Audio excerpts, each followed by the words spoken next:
Topic po natin ngayon, yung mga sinasabi nating maling akala. Okay? Meron tayong mga sinasabing kasabihan ng lolo-lola natin, mga medical myth. Pero itong mga akala natin, maling akala, meron palang katotohanan. Or at least may konting katotohanan siya. So, okay lang pala to. Tama pala to. O, isa-isahin natin na. Sa tingin ko, marami dito hindi nyo pa alam. Akala nyo mali eh. Number 1, wag daw kumain ng chocolate kasi magkaka-pimples. Tunay o hindi? Diba? Actually, may konting katotohanan to. Okay? Kasi ang chocolate, syempre medyo oily siya, tsaka high glycemic index yan. Sabihin, nagpapataas din ng blood sugar kung marami. May konting pag-aaral, may connection yung mga pagkaing nakakataas ng blood sugar tsaka pimples. So, depende syempre kung prone ka rin mag-pimples. So, bawas tsokolate, baka magka-pimples ka. Okay, may konting katotohanan. Number 2, sasabihin ng mga lolo natin, lola, sasabihin, huwag kang magbasa sa madilim. Diba? Mabubulag ka, lalabo mata mo. Diba? Takot tayo magbasa sa madilim. Actually, may konting katotohanan. Okay? Hindi ka naman mabubulag. Pero kung magbabasa ka lagi sa madilim, sasakit ang mata mo. Diba? May eye strain, may discomfort, pipilitin ng mga muscle ng mata makita. Hindi ka mabubulag pero pwedeng sumakit ang mata mo, magkaka-fatigue and discomfort. Pwedeng sasakit yan, parang magtutusok-tusok sa mata. Pwedeng gagalaw pa yung talukap ng mata. So, wag din magbabasa sa madilim. Actually, wag din magbabasa ng cellphone sa kotse. Magalaw din. Masakit din sa ulo. Pero hindi ka mabubulag. So, may konting katotohanan. Number 3, 18 to lahat eh. Palagi ko, iba dito, hindi nyo alam. Number 3, pwede daw uminom ng nilagang manok, chicken soup kung merong may sakit. May trangkaso, may sipon, may ubo, uminom lang daw ng nilagang manok, gagaling ka. Tunay o hindi? Actually, totoo po to. Ang chicken soup, may pag-aaral yan, meron siyang amino acid, meron siyang anti-inflammatory properties na nagpapaluwag ng plema natin. At itong chicken soup, pinapabagal niya yung pamamaga ng katawan. Ito, pinapabagal niya itong mga neutrophils, pati immune system cells natin, para hindi masyado mag-react yung katawan natin. So, maganda ang nilagang manok, chicken soup, good for the sipon, sa ubo. Kaya may mga libro, di ba? Chicken soup for the soul. So, pamparelax, pampakalma. Tsaka yung paghigop ng mainit na sabaw, pampaluwag din ng sipon, tsaka ng ubo. Number 4, bawal kumain sa gabi o madaling araw na kasi tataba ka. Tunay o hindi? Okay, bawal ba? Actually, medyo bawal. Kasi nga, pag madaling araw na, gabi na, dapat di ka na kumakain Dadagdag yan sa calories mo. Diba? Tsaka pag kumain ka ng mga 12 midnight na, mag-GERD ka pa. Pero syempre, depende pa rin sa kinain mo sa buong araw. Mas mahaba ang tulog mo, mas papayat ka. Kasi tulog ka, hindi ka kakain So pag magpupuyat ka, syempre gugutumin ng katawan mo, kakain ka. So yung mga midnight snack, kung gusto nyo mag-midnight snack, saging na lang. Kasi kung o-order kayo ng pizza, nakakataba. Number 5, ito, kasabihan. Kumain ng maraming carrots para luminaw ang mata. Di ba? Actually, kung talagang malabo na mata mo, may katarata ka na, may problema sa mata, hindi naman gagaling sa carrots. Pero kung gusto mo for prevention, di ba? Para lang makaiwas sa paglabo ng mata, ang carrots kasi maraming vitamin A. So, vitamin A, maganda yan para sa mata, at para ma-maintain yung good eye health mo. Kasi kung masyado mababa sa vitamin A, lumalabo din yung mata. Pero kung may cataract, ibang usapan yun. So, carrots good for the eyes, pwede yan sa mga bata. Number 6, kasabihan. So, karamihan dito, katotohanan, di ba? May konting katotohanan or talagang okay na advice siya. Itong sabi ng mga lolo-lola natin. Number 6, an apple a day keeps the doctor away. Tunay ba? Kakain ng apple, di ka na magkakasakit? Actually, may konting katotohanan kasi apple, very healthy talaga. Apple, pwede sa diabetes. Ang mansanas, isa to sa prutas na pwede kainin ng may diabetes. Konti lang ang pwede kainin ng diabetic eh. Apple, pears, suha, konti lang. So, apple, mataas sa fiber, maraming vitamins, maraming antioxidant, maganda sa puso, iwas sa mga sakit. So, pag marami kang apple, baka hindi ka nga magkakasakit. Keeps the doctor away nga. Number 7, uminom ng salabat o may luya para gumanda ang boses at hindi magsusuka. Okay? Tunay, hindi. Actually, tunay. Ito yung mga lumang panahon ginagamit, di ba, salabat. Ang salabat, anti-nausea siya talaga. Iwas suka, may anti-nausea properties sa mga morning sickness, sa mga buntis. Minsan yung nakikimo, basta pag nasusuka ka sa labat, medyo malabnaw lang. Tapos hirap yung boses, okay din yung salabat. Wag lang masyado matapang. Kung matapang at maraming luya, minsan mahapdisat yan. Ito, number 8. Magugulat kayo dito. Sabi ng magulang natin, magsuot ng jacket para hindi sipunin ang bata, para hindi sipunin ang matanda. Tama o mali? Okay, nandito yung controversy. Siyempre, iisipin natin, ang sipon, ang trangkaso, virus yan, di ba? Virus o baka minsan bacteria. So, mikrobyo. Ano connection ng jacket? May connection po ang jacket. Kasi, pag ang katawan natin nalamigan, okay, let's say, ang katawan natin, temperature natin, 37. Pag nalamigan ka sa labas, yung katawan mo manginginig eh. Pag nanginig yung katawan mo, mas mahina ang immune system mo. Ayaw ng katawan ng nalalamigan, di ba? Kasi pag na-expose ka sa very cold weather, hihina immune system mo. Kaya yung virus na lumilipad na imbis na hindi ka dapat na tatamaan, kahit konting virus lang malanghap mo, pwede ka magkasipon, pwede ka magkatrangkaso. So, kailangan mo talaga mag-jacket.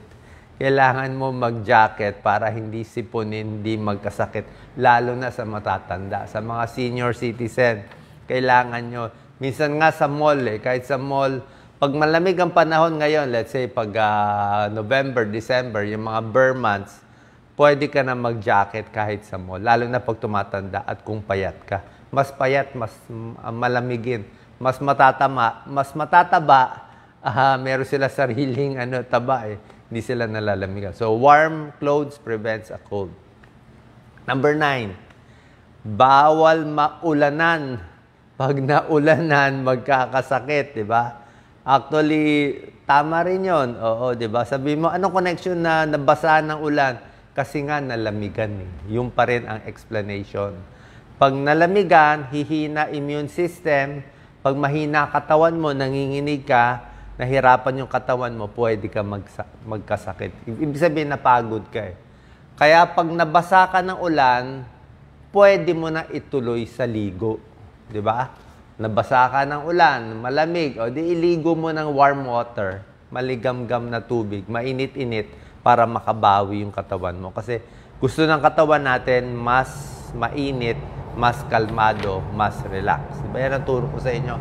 Maligamgam na tubig. Number 10, paniniwala na akala natin hindi tunay-tunay pala, kumain ng isda, pampatalino. Okay? Actually, ang isda, may tulong talaga. Eat fish, hindi lang para sa utak, maganda rin sa puso ang isda. Ang isda, may omega-3 fatty acids, pampaluwag ng mga ugat, pampababa ng cholesterol, sa blood pressure, baka may tulong. Maganda sa heart rate, ang pagkain ng isda na may omega-3, good for the brain din siya. So, tunay yan. Mas hindi maulyanin yung mga kumakain ng isda. So, pwede kayo kumain ng isda. Yung mga fatty fish, tamban, hasa-hasa, tuna, bangus, okay yan. Number 11. Ito, magugulat kayo. Maganda daw maglakad ng nakapaa para gumana yung paa natin, para lumakas yung paa natin. So maganda ba nakapaa o hindi? Totoo, hindi. Actually, tunay po. Okay? Sinasabi ko sa inyo, syempre, pag maglalakad kayo sa labas, ay dapat naka-rubber shoes kayo. Di ba? Sabi ko, rubber shoes. Kung magja-jogging kayo, magwo-walking kayo. Pero kung nasa bahay lang kayo, malinis naman yung bahay nyo, wala namang nakapako dyan. Pag nakapaa kayo sa bahay, paminsan-minsan, nagpapalakas ng foot muscles. Tsaka yung paa natin, yung mga daliri sa paa, mas nasasanay siya. Yung pakiramdam mo, mas may grip. Tsaka hindi maganda yung paa natin kasi, di ba, ganito paa natin. Tingnan yung paa nyo. Yung iba kasi di ba, yung pagbata tayo, gusto natin masikip yung sapatos.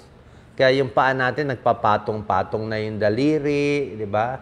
Nagkaka-problem, nagkaka-deformity. Pag ganyan na yung paa nyo sa paa, hindi na kayo makalakad maigi. Mas maganda yung paa na medyo pangit, yung medyo open. Di ba? Yung medyo buka yung paa para mas stable ka. So, okay lang nakapaa. Paminsan-minsan, good for foot health. Walking barefoot. Kaya nga may rubber shoes ngayon maninipis na lang ang sole. Manipis na lang ang swelas niya pag naglakad ka nito, yung may Nike, may Adidas, kung ano, medyo manipis na siya, parang nararamdaman mo na yung sahig habang naglalakad ka. So, para lumakas ang paa, less foot problem. Number 12, sabi nila, laughter is the best medicine. Tunay ba, laughter is the best medicine? Actually, tunay. Diba tinuro ko sa inyo yung mga lugar sa mundo na mahaba ang buhay. Marami sa kanila, relax lang, tawa-tawa lang, walang kaaway, walang kabash, walang mortal enemy sa social media, tawa-tawa, relax lang, nakakabawas ng stress. Kaya maganda yung mga comedy, di ba? Tumatawa, masaya, bawas stress, maganda sa puso, ang tumatawa, at maganda naglalabas ng good hormones. So, okay lang yan. Dapat masaya lang lagi. Okay? Number 13. Pwede daw kumain ng chocolate para sumaya. Oh, pwede ba yan? Chocolate o ice cream pampasaya? Actually, pag sinabi mong dark chocolate, medyo may tulong siya. Dark chocolate, yung 70% cocoa, yung mapait na dark chocolate, may mood-enhancing effect. Pero dapat konti lang yung dark chocolate. Maliit na maliit na slice lang, pampasaya. Nag-i-stimulate ng production ng endorphins at serotonin ang dark chocolate, pampasaya. Pero konti lang. Hindi mo pwede damihan. Maliit lang na slice. Okay? Number 14. Kumain ng bawang para lumakas ang immune system. Actually, tunay ito. Yung bawang, maganda rin para sa cholesterol. Diba? Sa blood pressure, nakakababa konti ang bawang. Sa cholesterol, nakakababa din. Sa immune system, may tulong din. Ang bawang kasi may allicin ang compound niya, na may antimicrobial, laban sa mikrobyo at pampalakas ng immune system. Number 15, tunay o hindi? Ito tungkol kay Popeye. Pag kumain daw ng spinach, si Popeye, lalakas siya. Di ba napanood niyo yung mga Popeye cartoons? So, eating spinach makes you stronger, yung mga bata, para lumakas. Lalakas daw yung kamay ninyo. Tunay o hindi? Actually, may konting katotohanan. Kasi ang spinach, mataas siya sa iron. Okay? Ang daming vitamins, ang daming minerals, mataas siya sa iron. Iron, kailangan ng dugo. Pag mas marami kang dugo, hindi ka anemic, mas malakas ka. Diba? Hindi ka anemic Number 16, inumin na may honey. Diba? Tinapi ko honey. Diba? Para maghilom ang sugat. Tunay ba to? Honey for wound healing. Actually, may katotohanan. May konting pag-aaral. Ang honey nakakatulong sa paghilom ng sugat, may antimicrobial properties. Ginagamit na to lumang panahon pa. Okay? So may konting pag-aaral. Number 17. Ito hindi nyo to alam. Number 17. Makinig sa classical music. Katulad ni Mozart. Alam niyo si Mozart? Classical music. Pag nakikinig ka daw at yung mga bata nakikinig sa Mozart, mas tumatalino. Tunay o hindi?